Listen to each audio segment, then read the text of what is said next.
Hidup sufistik itu menopang kehidupan duniawi yang banyak masalah. Jadi yang kita sudah lelah berjalan, kita sudah terdesak, kita susah mencari pijakan lagi ini. Kita masih bingung ini situasi kok sekarang jadi seperti ini. Kira-kira masa depan masih penuh harapan atau tidak. Di masa-masa serba gelisah itu tasawuf bisa jadi jalan keluar.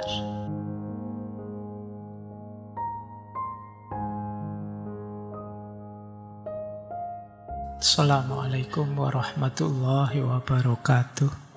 Bismillah, mari kita lanjutkan ngaji kita untuk sesi terakhir bulan ini ya, sesi Neo-Sufisme. Malam hari ini kita akan bertemu kembali dengan beliau, Buya Hamka, yang terkenal sekali dengan tasawuf modernnya. Meskipun tentu saja malam hari ini rujukan kita tidak hanya dari buku itu, tapi juga beberapa buku beliau yang lain yang membahas tasawuf. Sengaja saya letakkan beliau di akhir sesi untuk membuat semacam rangkuman-rangkuman, karena buku-buku beliau banyak merangkum gagasan-gagasan para tokoh, menguraikan teori-teori tasawuf sebelumnya, dan lain sebagainya. Baik, seperti tadi sudah diumumkan, malam hari ini kita mungkin tidak sepenuhnya 2 jam. Nanti kita sisakan waktu sebentar di akhir untuk bertanya jawab, seperti kesepakatan kita di setiap minggu ke-5. Bismillah ya, kita mulai. Nawaitunya tetap nawaitu belajar, nambah wawasan, memperkaya ilmu. Boleh setuju, boleh tidak. Karena ini forum kita ini kan ngaji filsafat, bukan torekot, bukan tasawuf. Meskipun materinya materi tasawuf, jadi sifatnya lebih ilmiah, akademis, bukan laku yang harus dipenuhi, bukan fatwa yang harus dipatuhi. Bismillah ya, kita mulai. Yang pertama, ini sedikit tentang buku yang tadi disinggung, buku tasawuf modern.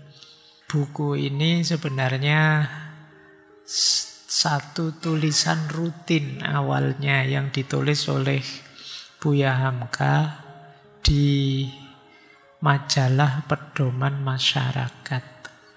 Jadi tulisan-tulisan rutin itulah nanti yang kemudian disusun, dibuat menjadi buku. Tema utamanya sebenarnya tentang kebahagiaan. Jadi isinya tasawuf modern itu sebenarnya merujukannya ke kebahagiaan, yang ditulis sejak tahun 1937 sampai tahun 1938. Ceritanya saat itu memenuhi permintaan seorang mubalek terkenal asal Bintuhan, namanya Tuan Oi Cheng Hien. Saya tidak tahu moconnya bener tidak ya. Wis pokoknya tulisannya ngono ya. Jadi terus dipenuhi dengan bikin serial tulisan di majalah Pedoman Masyarakat. Di buku ini beliau menyebut ada banyak sekali rujukan-rujukan pada kitab-kitabnya para ulama. Antara lain ini yang disebut ya, Ihya Ulumuddin, Arba'in fi Usuluddin, Bidayatul Hidayah, Minhajul Abidin, karya Imam Ghazali. Mau'idhatul Mu'minin, juga ringkasan Ihya Ulumuddin, karya Syekh Jamaluddin Ad-Dimashqi. Tahdzibul Akhlaknya Ibnu Miskaweh, beberapa risalahnya Ibnu Sina, tafsirnya Muhammad Abduh. Kitab Ar-Raddu ala Dahriyin, karya Syekh Jamaluddin Al-Afghani. Al-Khuluqul Kamil, karya Syekh Muhammad Ahmad Jad Al-Maula. Kadang dibaca nyambung terus jadi Ahmad Jadul Maula. Kemudian kitab Hayatu Muhammad dan Fi Manzilil Wahyi karya Dr. Husain Haikal. Kumpulan majalah Al-Hilal, kumpulan majalah Azhar. Adabud Dunya Waddin karya Imam Mawardi. Toharotul Qulub karya Syekh Ad-Darini As-Sufi. Juga Riyadus Shalihin karya Imam Nawawi. Ini saya sebutkan biar memicu teman-teman semua ya. Biar akrab, paling tidak tahu judulnya itu sudah alhamdulillah. Ternyata ada judul kitab seperti ini. Isinya tentu saja luar biasa. Biar teman-teman tidak hanya mengandalkan ChatGPT. Cobalah ya buka kitab-kitab ini. Ada banyak manfaat, ada banyak keutamaan yang bisa kita ambil. Baik, itu untuk pengantar ke buku tasawuf modern. Tentu saja di buku-buku yang lain juga Buya Hamka merujuk banyak kitab-kitab yang lain. Beliau memang gemar membaca dan rajin menulis. Termasuk aktif berceramah. Ini luar biasa ya. Gemar membaca, rajin nulis, aktif menebar ilmu lewat ceramah. Jadikan ini habit kalian. Insya Allah hidupmu adalah hidup yang penuh manfaat untuk sesama. Jangan hanya sekedar aktif ceramah tapi males baca. Ya yang diceramahkan apa nanti kalau kamu males baca mesti isinya ngawur, ngarang. Jangan hanya rajin membaca saja tapi tidak nulis, eman-eman. Yang kamu dapat hanya ngendon di kepala, pemahaman-pemahamanmu tidak keluar. Ya baca, ya nulis, ya ngomong. Di sini ilmu bisa menemukan kemanfaatannya. Persis sama yang dilakukan oleh beliau. Baik, kita lanjutkan. Nah, kita rangkum ya teori-teori yang kita dapat bulan ini sambil sedikit memetakan gagasan-gagasan beliau nantinya. Jadi kalau kita membahas tasawuf, itu biasanya tasawuf itu secara umum dibagi 3. Yang pertama tasawuf akhlaki. Yang kedua tasawuf amali. Yang ketiga tasawuf falsafi.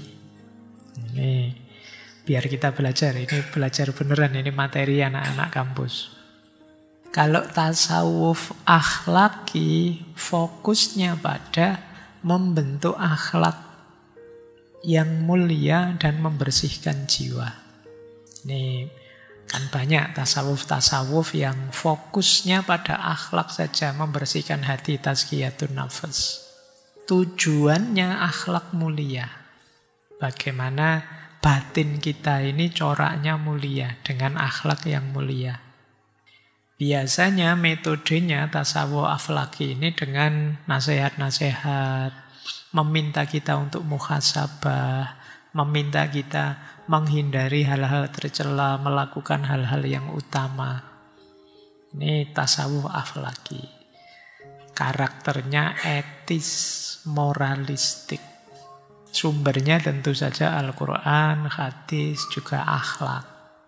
Tokoh-tokohnya Imam Ghazali, Imam Haris Al-Muhasibi, termasuk Buya Hamka. Lebih banyak fokus ke tasawuf akhlaki.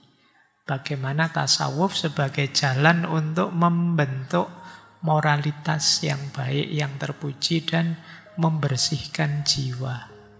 Ini biar tidak salah paham, biar teman-teman ngerti bedanya.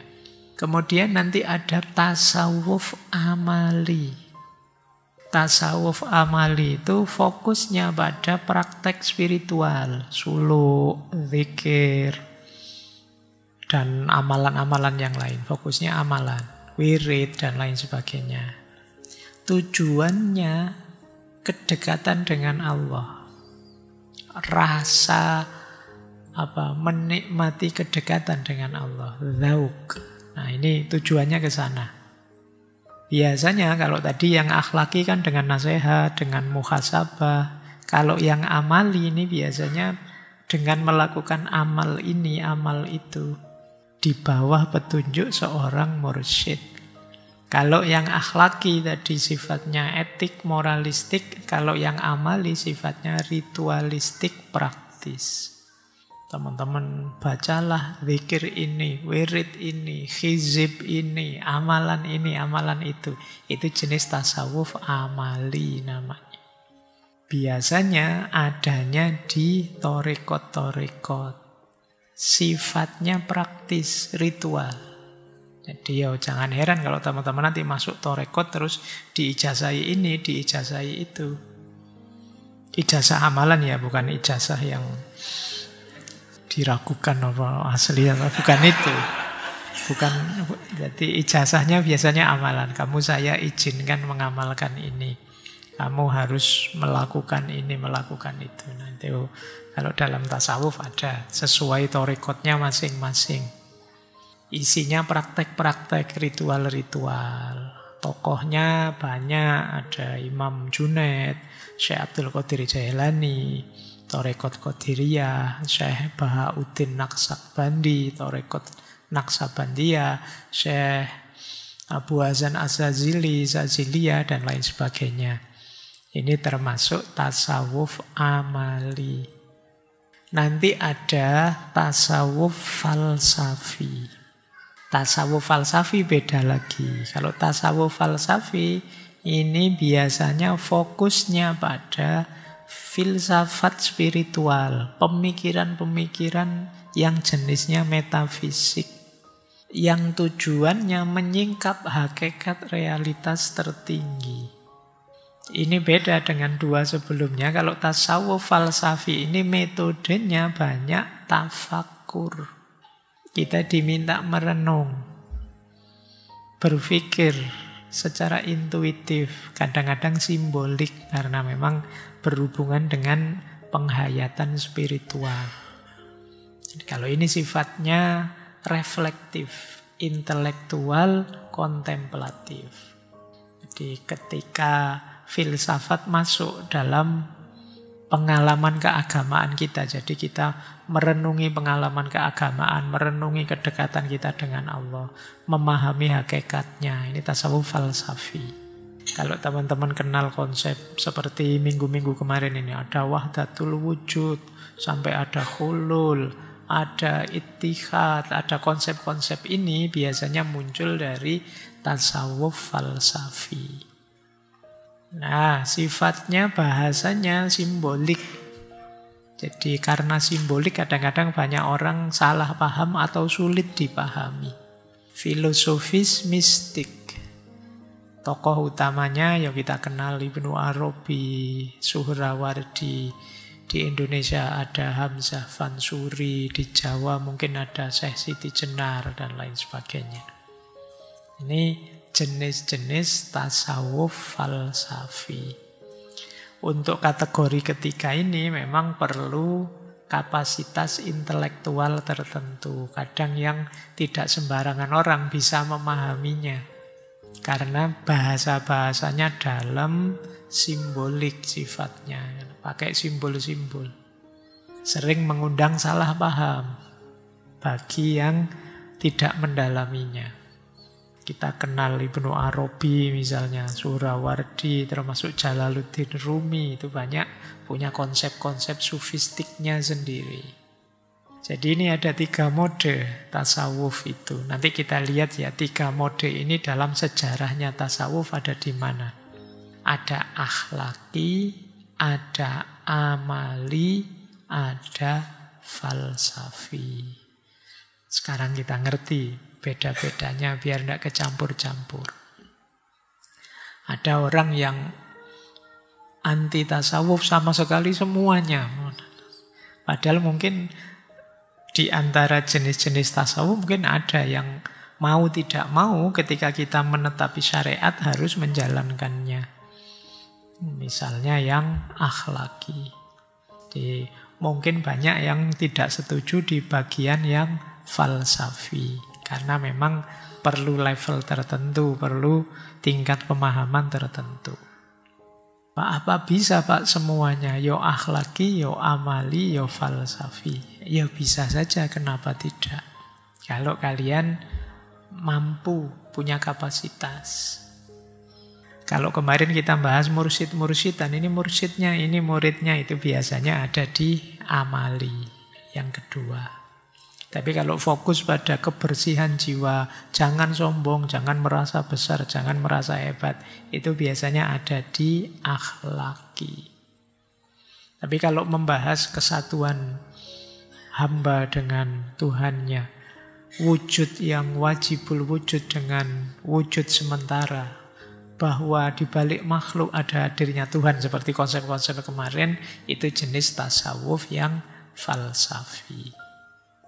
Baik, kita lanjutkan ya. Jadi ini rangkuman dari tema tasawuf kita bulan-bulan ini, biar teman-teman bisa memetakan posisinya.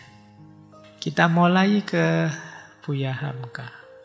Yang pertama saya ambil dari buku Tasawuf, Perkembangan dan Pemurniannya. Jadi menurut Buya Hamka, beliau ini berarti seperti saya sebut tadi ya, lebih banyak ada di tasawuf akhlaki. Jadi beliau menyebut tasawuf itu sejenis hidup kerohanian. Hidup kerohanian itu hidup yang fokus pada olah rohani, olah batin. Kalimatnya beliau begini. Ini beliau menggambarkan situasi kita hari ini yang kadang-kadang melupakan sisi batinnya hidup. Beliau pakai kalimat begini. Hidup kerohanian, hidup kebatinan atau tasawuf sudahlah lama umurnya dan telah ada pada setiap bangsa. Kadang-kadang tasawuf menjadi tempat pulang dari orang yang telah payah berjalan. Tasawuf menjadi tempat lari dari orang yang telah terdesak. Tetapi pun tasawuf telah menjadi penguat bagi pribadi orang-orang yang lemah. Dan tasawuf pun menjadi tempat berpijak yang teguh bagi orang yang telah kehilangan tempat tegak. Jadi ini paragraf pertama ini menegaskan bahwa hidup sufistik itu menopang kehidupan duniawi yang banyak masalah. Jadi yang kita sudah lelah berjalan, kita sudah terdesak, kita susah mencari pijakan lagi ini. Kita masih bingung ini situasi kok sekarang jadi seperti ini. Kira-kira masa depan masih penuh harapan atau tidak. Di masa-masa serba gelisah itu tasawuf bisa jadi jalan keluar. Ini kita lihat ya kalimat selanjutnya. Seketika bangsa Indonesia terjajah 350 tahun, kebanyakan umat lari ke tasawuf. Di situasi kepepet itu biasanya tasawuf itu laku. Kenapa begitu? Ya karena orang sulit cari jalan keluar. Katarsisnya dunia asketik. Ini persis seperti filosof yang terkenal sekali Arthur Schopenhauer. Bahwa di antara yang bisa jadi peringan beban hidup itu aspek asketis. Jadi seperti hidup sufistik ini. Orang-orang kalah itu biasanya senang dengan yang sufistik. Itu ada yang bilang begitu. Meskipun nanti ada banyak yang diluruskan oleh Hamka. Jika keduniaan telah diborong belaka oleh pihak musuh, maka umat mencari kebahagiaannya dalam perasaannya sendiri, dalam membina kebahagiaan jiwanya sendiri. Kita 350 tahun dijajah, itu kan sudah sulit mencari ruang untuk kita bisa bahagia menikmati hidup. Ada satu ruang tersisa, ruang jiwa kita, ruang spiritual. Ini satu dimensinya tasawuf, tapi ada lagi satu dimensi lagi, yaitu apa? Tetapi apabila pemimpin-pemimpin bangsa Indonesia seperti Pangeran Diponegoro, Tuanku Imam Bonjol, Tengku Cik Ditiro, dan lain-lain hendak melawan kekuasaan penjajahan yang sangat besar dan kuat, maka dengan tasawuflah mereka memperkuat jiwanya. Salah satu ajaran tasawuf adalah al-mautu ayatul hubbi bisyodik. Kematian adalah tanda cinta yang sejati. Ketika punya rasa seperti ini, ketika berjuang tidak takut mati. Jadi ternyata ada sisi lain dari tasawuf. Selain dia bisa menaungi kita, jadi sandaran kita, jadi tempat kita berlari menuju saat mengalami kesulitan hidup, tasawuf juga bisa jadi kekuatan yang luar biasa untuk melawan penjajahan, untuk melawan kezaliman, untuk melawan kerusakan. Contohnya para pahlawan tadi. Dan mereka biasanya punya power yang sangat kuat. Kenapa? Keyakinannya sangat dalam, kemantapan hatinya tidak bisa digoyahkan. Mereka tidak lagi takut mati. Mereka tidak lagi takut susah, takut sengsara. Mereka siap menghadapi hal sepahit apapun asal ridhonya Allah tetap mereka dapatkan. Nah, ini para pahlawan yang dengan tasawuf bisa punya power yang luar biasa. Itu mungkin agak beda dengan kita ya. Kita itu masih sering ketakutan ini, ketakutan itu. Mau melawan kok nanti males susah ini, males susah itu. Wong kita listrik mati aja susah, takut kita. Wah, nanti kalau tidak ada listrik gimana Pak? Kalau tidak ada BBM gimana Pak? Kalau tidak ada kuota, tidak ada sinyal gimana Pak? Kita hal-hal seperti itu saja masih takut. Apalagi korban nyawa, apalagi mengorbankan sepenuh daya, tenaga, dan lain sebagainya. Tapi orang-orang ini yang dengan sandaran tasawufnya masing-masing bisa punya power yang luar biasa menghadapi tantangan menempuh perjuangan. Jadi ini di buku ini, di pengantarnya sebenarnya, di pengantar tasawuf perkembangan dan pemurniannya, Buya Hamka menyebut ya tasawuf itu sandaran dan naungan ketika orang sedang mengalami kepahitan hidup, tapi sekaligus kekuatan yang luar biasa saat orang ingin berjuang. Kita lihat, kita lanjutkan ya pandangan selanjutnya. Kalau sekarang kembali ke masa kini, tadi kan masa perjuangan, sekarang ke masa sekarang, era kemajuan. Yang sering orang melupakan hidup kerohanian tadi. Hidup kita sudah sangat materialistik hari ini. Kita mengukur kebahagiaan kita dari materi saja. Nah, disindir oleh Buya Hamka. Setelah manusia menurutkan jalan kecepatan pengaruh hidup benda itu, nih kalimatnya biasanya kalau di era-era ini menyebut materialisme itu hidup kebendaan. Timbullah pada mereka satu perasaan yang ganjil sekali.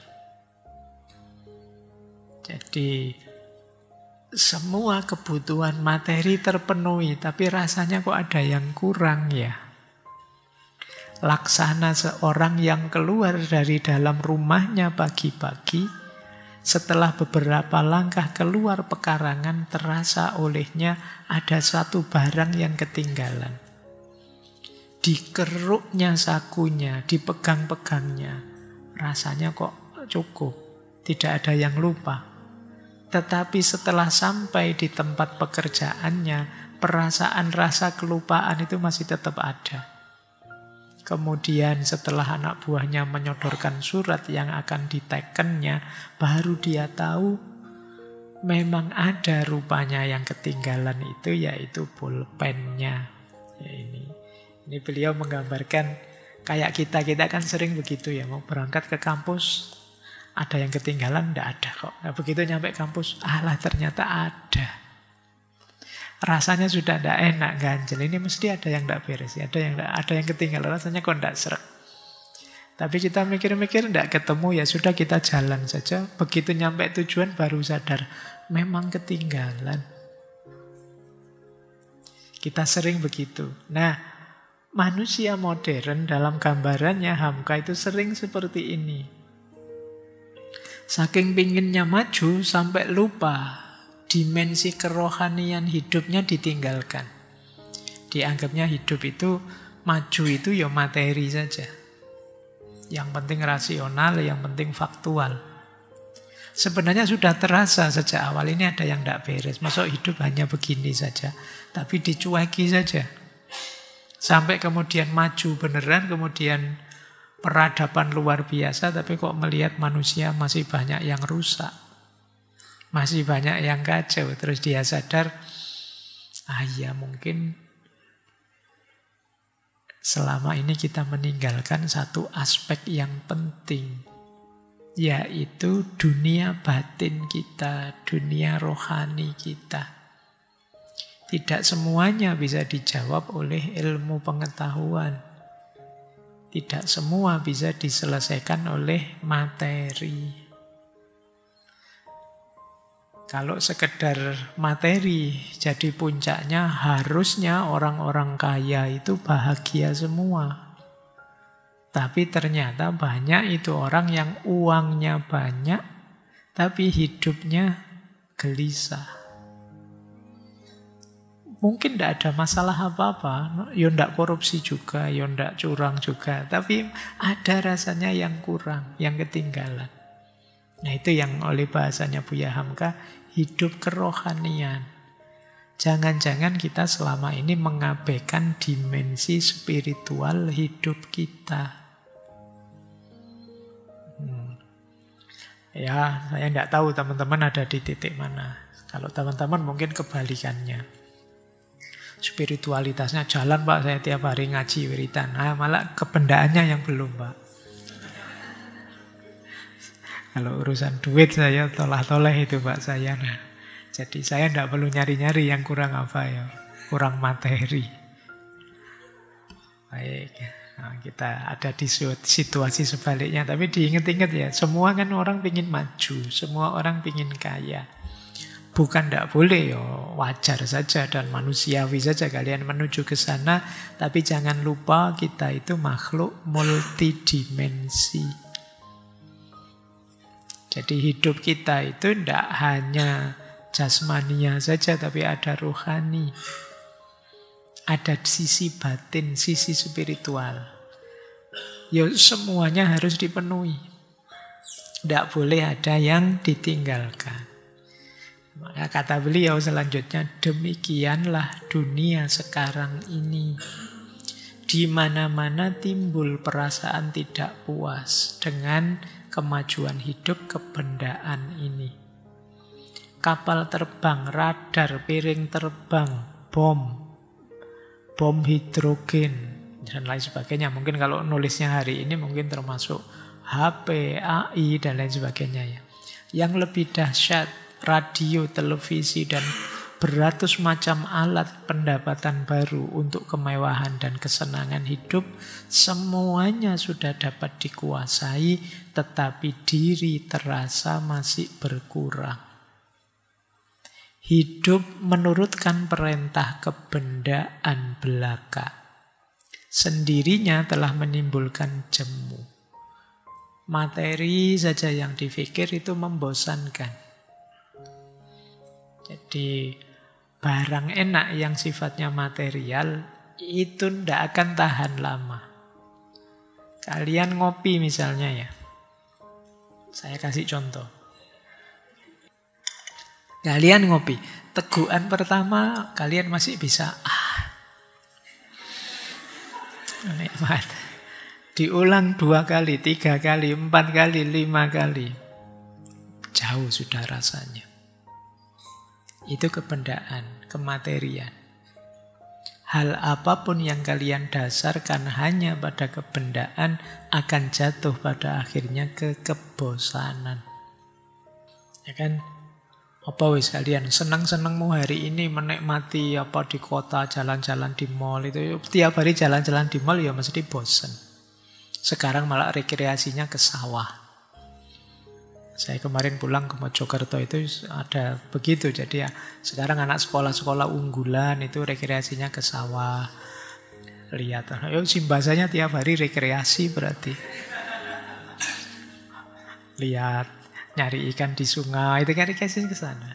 Mungkin merasa bahwa ada yang terlewatkan. Itu kalau fokusnya pada kebendaan saja. Jadi menjemukan kalau kita hanya ke situ.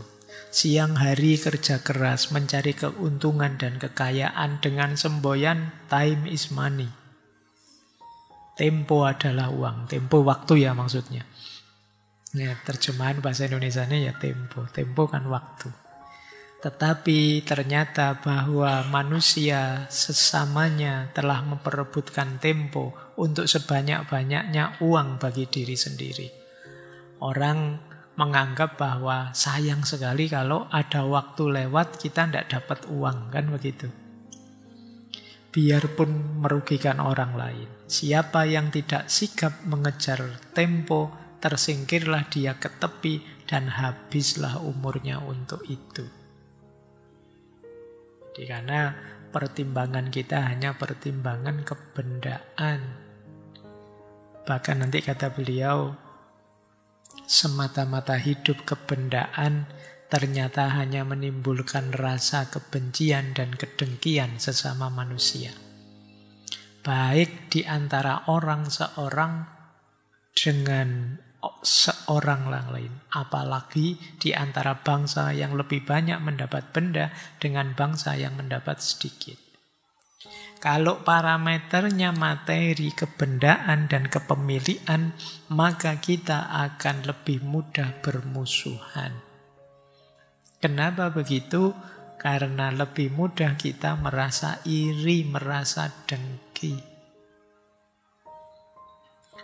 Kok enak dia kaya raya, sementara tidak kerja apa-apa. Saya yang kerja mati-matian, ini nyari uang begitu susahnya. Lebih mudah iri. Jadi kalau melihat yang lain materinya lebih mewah, kita kurang mewah, kita iri. Mereka punya apa-apa, kita tidak punya apa-apa, kita iri. Peradaban kalau dasarnya hanya kebendaan, maka siap-siaplah kebencian dan kedengkian akan merajalela. Maka menarik kalau teman-teman mau coba diteliti, standar bahagianya orang-orang sekarang itu apa? Kalau sebagian besar standar bahagianya adalah ukuran materi, mungkin kekayaan, mungkin jabatan, mungkin status di masyarakat dan lain sebagainya yang sifatnya material, ya siap-siaplah di masyarakat itu akan mudah sekali muncul kebencian dan kedengkian. Baik, ini sudah mulai dapat gambaran kita seperti apa nanti pentingnya tasawuf. Kita lihat ya. Terus beliau melanjutkan, menengok sejarah. Kali ini dari buku Tasawuf Modern. Di zaman dinasti Abbasiyah dulu, ada orang atau golongan yang memisahkan diri. Jadi ini semacam sejarah lahirnya kelompok para sufi. Mereka merasa jemu melihat kekayaan yang bertimbun masuk ke dunia Islam, kehidupan yang sangat megah dan kemajuan yang menyebabkan kebingungan dan lalai. Ditambah lagi perbantahan ahli-ahli pikir dalam majelis istana yang kadang-kadang dapat menimbulkan sengketa dan pertengkaran lalu menyebabkan lalai mengerjakan ibadah. Jadi dinastinya sukses, negara kaya raya, orang-orang jadi lalai menikmati kemajuan, ditambah lagi orang-orang minternya kerjaannya gegeran terus, debat terus, bantah-bantahan terus. Hidup jadi terus tidak nyaman. Akhirnya sekelompok ini minggir, menyisihkan diri. Ini nanti awal mula lahirnya kelompok yang disebut ahli zuhud. Mereka yang menyisihkan diri ini sebenarnya awalnya punya niat yang sangat baik. Tapi lama-lama dalam sejarahnya ada beberapa yang jalurnya agak melenceng. Mereka berjuang melawan tuntutan dunia dan tuntutan setan. Mereka berjuang melawan godaan dunia, godaan setan. Namun terkadang mereka memilih jalan yang berbeda dari apa yang diajarkan agama. Ada yang berlebihan. Kata Buya Hamka, ada kalanya mereka melarang diri melakukan hal-hal yang dibolehkan oleh Allah. Terlalu menyiksa dirinya. Bahkan ada di antara mereka yang menolak mencari makan, tidak mau kerja, wiritan saja, zikir saja. Urusan dunia nunggu dikasih orang. Memandang rendah uang tapi butuh. Membenci kekuasaan tapi nanti ya mendekat-dekat karena dia ada perlunya. Ada yang begitu. Jadi situasi semacam ini kadang-kadang kata Hamka pada akhirnya apa? Membuat umat terus terpecah-pecah. Beliau kalimat terakhir itu menarik. Karena umat Islam sudah terpecah belah, kemudian orang-orang berkualitas minggir karena semua jadi zuhud, sehingga tidak ada lagi senjata yang tajam untuk mengusir tentara Mongol ketika menyerbu wilayah Islam. Jadi semuanya nyufi, menjauh dari keramaian. Yang ada di tengah masyarakat orang-orang hedon yang menikmati kekayaan, tidak mau kehilangan kenikmatannya, dan orang-orang pinter yang pekerjaannya debat saja. Akhirnya lemah negara. Begitu diserang, tidak ada lagi senjata tajam. Nah ini gambarannya saat itu, karena pada akhirnya terus dinasti Abbasiyah kan jatuh, diserang oleh Mongol. Padahal orang pinternya banyak. Tapi ya orang-orang pinter ini banyak yang, kalau istilahnya Hamka tadi ya, hidupnya di majelis perbantahan, gegeran terus. Oke, baik. Kita lanjutkan ya situasinya. Terus beliau menjelaskan begini, tasawuf dapat menjadi alat untuk menghadapi hidup dan dapat pula membawa mati. Membuat hidup, membawa mati itu membuat hidup tidak bergairah. Kalau salah strategi, salah memahami, juga bisa menjadi sangat bersemangat menghadapi hidup. Dengan tasawuf, orang-orang besar Islam di Indonesia, seperti Pangeran Diponegoro, Tuanku Imam Bonjol, Tengku Distiro, menentang penjajahan. Dengan tasawuf, Amir Abdul Qadir Al-Jazairi, yang kita bahas 2 minggu yang lalu, melawan Perancis. Makanya teman-teman saya kenalkan dulu dengan tokoh ini, biar kenal. Bahkan negara Libya yang baru berdiri itu asal mulanya adalah terdiri dari zawiyah-zawiyah, tempat orang suluk. Dan nenek Raja Idris Al-Sanusi yang sekarang dilantik menjadi raja adalah pendiri dari Torekot Sanusiyah yang sangat terkenal di seluruh Afrika. Demikian juga Ignatius de Loyola adalah pembangun dari semacam torekot kaum Katolik yang bernama Yesuit. Kaum torekot yang didirikan oleh de Loyola inilah salah satu tenaga penting yang telah dapat mempertahankan faham Katolik dari keruntuhan seketika terjadi perlawanan hebat dari kaum Protestan. Jadi tasawuf bisa jadi energi yang luar biasa.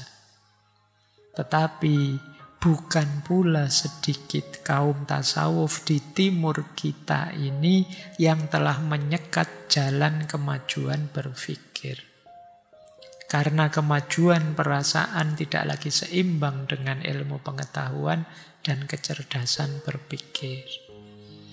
Jadi ada juga yang tasawuf itu membuat orang malah lari dari dunia, tidak siap menghadapi tantangan dunia, yang lain maju kita malah mundur. Jadi tasawuf bisa jadi jalan hidup, bisa jadi jalan kematian.